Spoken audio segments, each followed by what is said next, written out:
Saudara, betapa pentingnya kita memiliki quality time dengan Tuhan. Terlebih-lebih, hari-hari terakhir adalah hari yang semakin sukar. Ya, boleh kita baca sebentar dalam 2 Timotius 3 ayat 1 sampai ayat 5. Ketahuilah bahwa pada hari-hari terakhir akan datang masa yang sukar. Manusia akan mencintai dirinya sendiri dan menjadi hamba uang. Mereka akan membual dan menyombongkan diri. Mereka akan menjadi penfitnah. Mereka akan berontak terhadap orang tua dan tidak tahu berterima kasih, tidak mempedulikan agama, tidak tahu mengasihi, tidak mau berdamai, suka menjelekkan orang, tidak dapat mengekang diri, garang, tidak suka yang baik, suka mengkhianat, tidak berpikir panjang, berlagak tahu, lebih menuruti hawa nafsu daripada menuruti Allah. Secara lahiriah mereka menjalankan ibadah mereka, tetapi pada hakikatnya mereka memungkiri kekuatannya. Jauhilah mereka itu. Yes, dan ini terjadi di tengah-tengah masyarakat di seluruh dunia sekarang ini. Ya, dan yang dikasih oleh Tuhan, kesukaran akan menjadi sangat bertambah. Sama seperti zaman Nuh. Tuhan menilik bumi, sungguhlah bumi rusak oleh dosa. Manusia melakukan hidup yang sangat keras, saudara. Pembunuhan, perzinahan, segala macam dosa, saudaraku. Berkeliaran, saudara. Yang berkata, saudaraku, jangan kita seperti zaman Nuh. Ya, saudara. Kenapa hari kita menjadi sangat sukar, saudara? Karena dosa sudah semakin matang. Setan atau dosa sudah merasuk, merusak siapa saja yang mau lewat internet. Lewat benda kecil di tangan saudara, menyodorkan segala pornografi, kenarcisan, kekerasan, segala macam dosa, saudara. Roh antikristus sedang bekerja dengan begitu giatnya. Apa roh antikristus? Roh antikristus yang roh yang memberikan pengajaran untuk menolak Yesus, anti Yesus. Ya, saudaraku, 1 Yohanes 2 ayat 18. Anak-anakku, waktu ini adalah waktu yang terakhir. Dan seperti telah kamu dengar, seorang antikristus akan datang. Perhatikan, sekarang telah bangkit banyak antikristus. Banyak, siapa yang banyak? Masyarakat antikristus. Kalau Om Betty berkata di Timotius Betty, ada beberapa penderitaan. Pertama, mau menderita di sekarang ini. Penderitaan pertama adalah menderita menyangkal diri, memikul salib. Ini penderitaan ringan. Itu akan mempersiapkan diri untuk kedatangan Tuhan, rapture, pengangkatan, diangkat oleh Tuhan seperti Tuhan mengangkat Henok.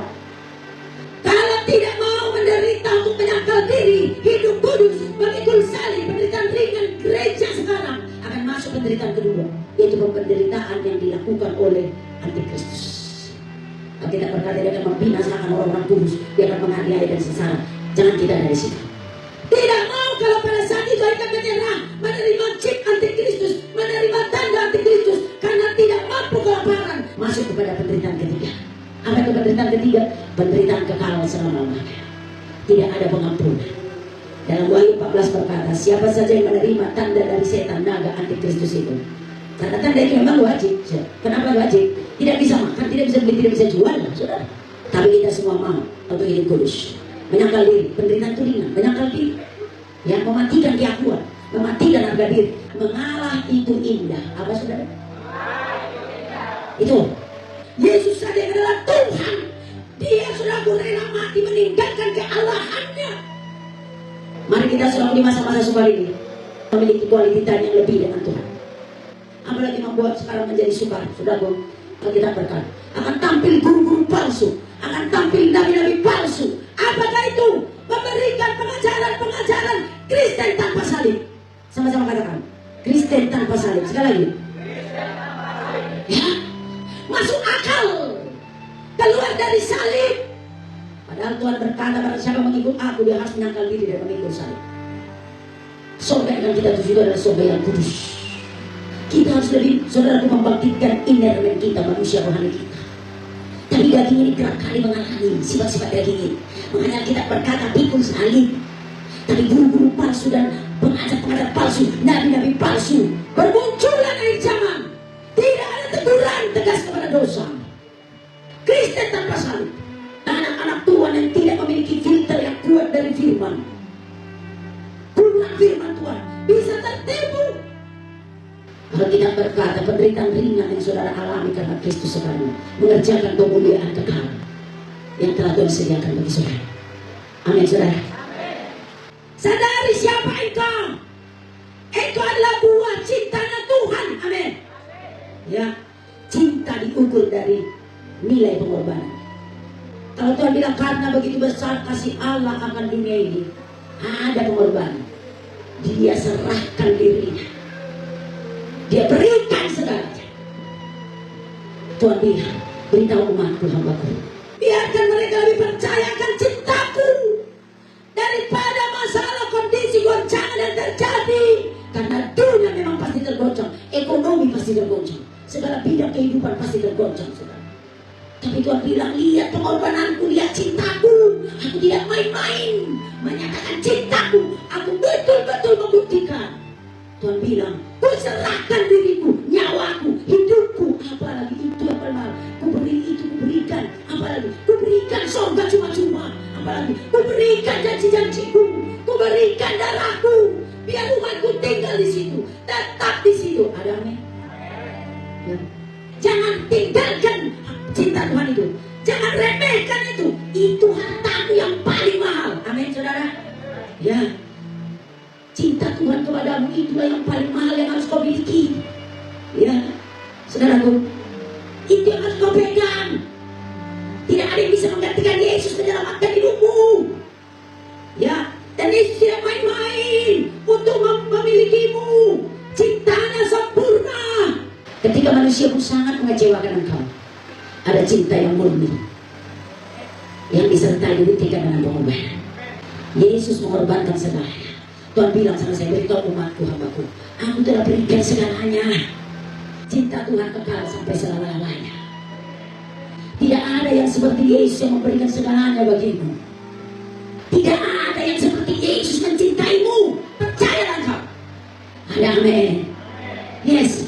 Hidupmu adalah buah dari cintanya Tuhan. Sekalipun belum tentu memandang kau spesial, tapi Tuhan memandang engkau spesial. Wow. Jadi di zaman ini, engkau harus lebih melekat dengan Tuhan. Yang harus kau tambah adalah kualitas, saudara, keintimanmu, quality time-mu dengan Tuhan, saudara. Dunia akan terus menggoncang kehidupan. Sudah dituliskan dalam Ibrani pasal 12. Sekali lagi kata Tuhan, pada hari-hari terakhir aku akan menggoncang seluruh bumi. Aku akan menggoncang semua yang dapat, yang berpotensi bisa tergoncang, akan kugoncang. Supaya tinggal tetap yang tidak tergoncang. Saudara tahu ada satu yang tidak pernah tergoncang dan tidak akan tergoncang. Tuhan Yesus dan firman Tuhan. Yes. Jangan padamkan api Roh Kudus dalam saudara. Ayo maju terus. Sangkal diri gak apa-apa. Ini penderitaan ringan daripada kau masuk kepada penderitaan zaman antikristus.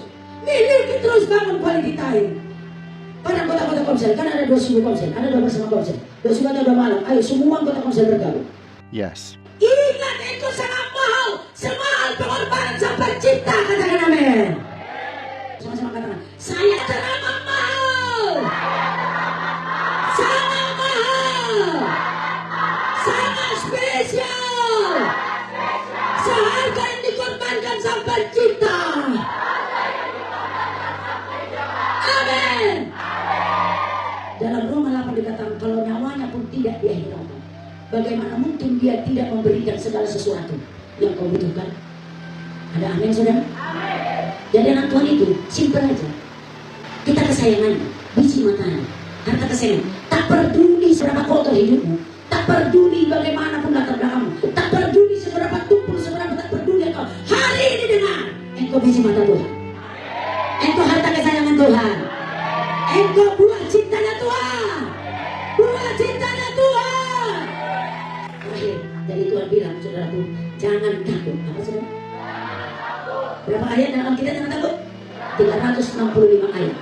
Dari perjanjian lama sampai ke perjanjian baru. Berapa hari per tahun? 365 hari. Berarti ayat itu cukup untuk berapa hari? 1 ayat untuk 1 hari. Saudaraku, manusia cenderung takut. Karena apa? Karena akibat manusia sudah berdosa. Tapi kau bilang jangan takut. Jangan takut. Kenapa saudaraku? Lihat Petrus. Karena memandang Yesus, melekat dengan Yesus, oleh kuasa Yesus dia berjalan di atas air.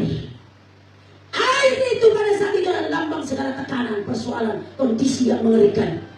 Di bawah air kaki Petrus berjalan, di bawahnya ada ikan paus. ada ikan dumpal tuang menggigit.